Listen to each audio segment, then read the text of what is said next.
In the year 2000, Blockbuster had thousands of stores, millions of customers, and one tiny company standing at its door asking to be bought for just $50 million. That company was Netflix. Blockbuster said no.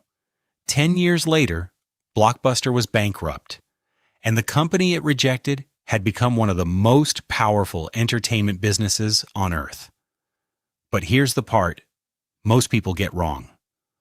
Blockbuster didn't die because it failed to see Netflix. It died because it violated one of the most important rules in business. Never protect today's profits so aggressively that you destroy tomorrow's business. And this story gets much darker than one rejected $50 million deal. Because for a while, Blockbuster actually had a chance to win. Chapter 1: The Money Machine. In 1985, Blockbuster opened its first store, and the model was beautifully simple. People wanted movies. Studios owned the movies. Blockbuster bought the tapes, put them on shelves, and charged customers to rent them. Then something extraordinary happened. The company scaled fast. By 2004, Blockbuster had more than 9,000 stores worldwide and employed more than 80,000 people. But there was a hidden engine underneath this empire: late fees. If you forgot to return a movie, the meter kept running, and that wasn't some tiny side business. By the early 2000s, late fees were generating roughly $300 million a year for Blockbuster. That meant something psychologically dangerous happened inside the company. A customer's frustration had become revenue. And then Netflix arrived. Netflix had a radically different idea. Instead of forcing customers to rush back to a store, send DVDs through the mail. Instead of charging late fees, charge one predictable monthly subscription. You could keep the movie as long as you wanted. And in 2000, Netflix reportedly offered itself to Blockbuster for around $50 million. Blockbuster declined. At the time, Netflix was tiny, losing money, and looked nothing like the giant it would eventually become. From Blockbuster's perspective, the decision looked rational. Why spend $50 million on a struggling internet company when you already own thousands of profitable stores? And that question reveals the trap. They weren't stupid. They were optimizing the wrong thing. Chapter 2: The Profit Trap. Blockbuster's real enemy wasn't Netflix. It was its own business model. Think about the economics. Every Blockbuster store represented physical infrastructure: rent, employees, inventory, utilities, and importantly, customers had to physically come back. The internet threatened all of it. Netflix didn't need thousands of stores. It needed websites, warehouses, postal infrastructure, and eventually something even more powerful: customer data. But changing Blockbuster wasn't as simple as announcing, "Let's become Netflix." The company had thousands of stores producing real cash. Investors expected that cash. Executives were judged on it. And eliminating profitable revenue in order to build an uncertain future is one of the hardest decisions any CEO can make. Then came John Antioco.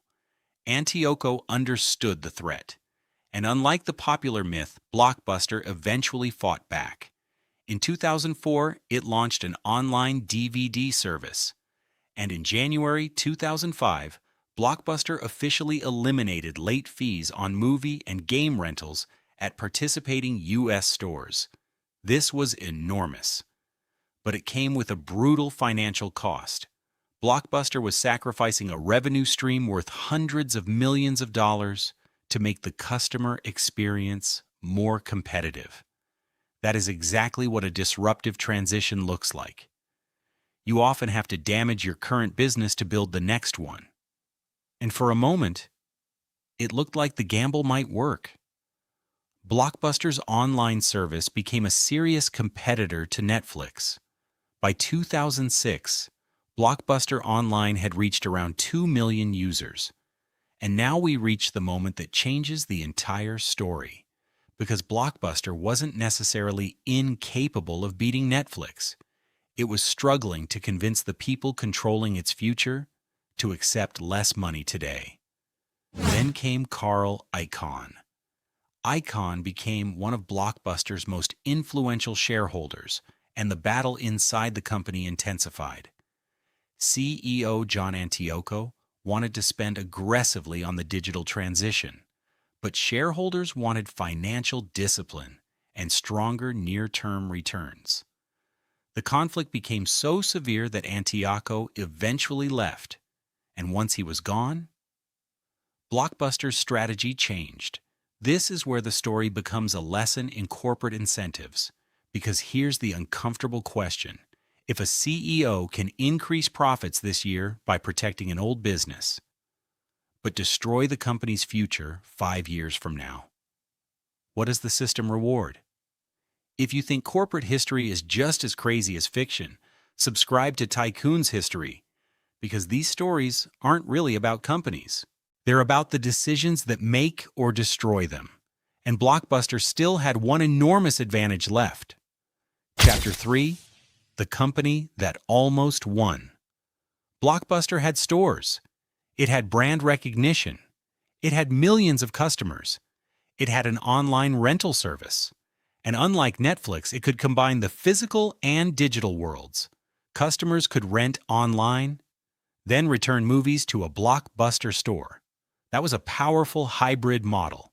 But Blockbuster had another problem: debt. When the company was separated from Viacom in 2004, its financial structure included substantial borrowing. And debt changes everything. A company with billions of dollars of debt doesn't have unlimited time to experiment. Every failed store costs money. Every strategic delay costs money. Every year spent protecting declining revenue makes the eventual transformation more expensive. Meanwhile, Netflix was changing the game again. In 2007, Netflix began streaming. Suddenly, the physical DVD wasn't the future. It was the bridge to the future. Netflix had built a subscription relationship with customers, and now it could deliver entertainment digitally. Blockbuster was still fighting a war built around stores. Then the financial crisis hit. Consumer spending weakened. The economics of physical retail deteriorated, and Blockbuster's debt became increasingly difficult to manage. On September 23, 2010, Blockbuster filed for Chapter 11 bankruptcy protection. The company that had once operated more than 9,000 stores was finished as a major entertainment empire. And the $50 million Netflix decision suddenly looked almost impossible to comprehend. But there's an important correction. Blockbuster did not literally lose $8 billion because it rejected Netflix. The famous $8 billion figure refers to the enormous value attached to Blockbuster at its height and the scale of the empire that ultimately collapsed. Not a simple $8 billion invoice caused by one decision. Blockbuster itself had previously been acquired by Viacom for roughly $8 billion in 1994. The real tragedy was more complicated. Blockbuster saw the future. It experimented with it. It even built parts of it. But it couldn't consistently sacrifice enough of the present to reach it. And that is the simple money rule Blockbuster forgot. Revenue is not the same thing as value. A revenue stream can be profitable today and still be destroying your company tomorrow. Late fees made money. Stores made money. Physical rentals made money. But if customers were moving towards subscriptions, convenience, and eventually streaming, then protecting those old profits wasn't protection. It was delay. So here's the question.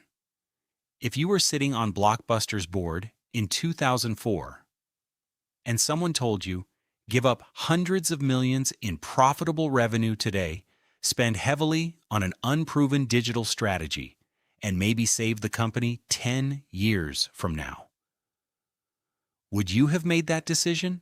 Or would you have done exactly what Blockbuster did?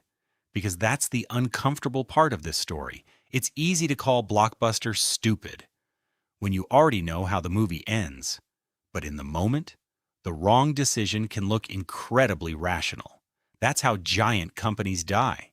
Not always from one catastrophic mistake, but from 1,000 perfectly reasonable decisions that all protect yesterday. Blockbuster didn't lose because movies stopped mattering. It lost because the way people consumed movies changed faster than the company's willingness to change with them. And Netflix? It understood something Blockbuster struggled to accept. The most dangerous competitor isn't always the company stealing your customers today. It's the company building the business your customers will want tomorrow. If this story changed the way you think about business, hit like. And if you want the next corporate disaster where billions were at stake and executives saw the warning signs but ignored them, watch our next story. This is Tycoon's history. Because history doesn't just tell us who became a tycoon, it tells us why they stopped being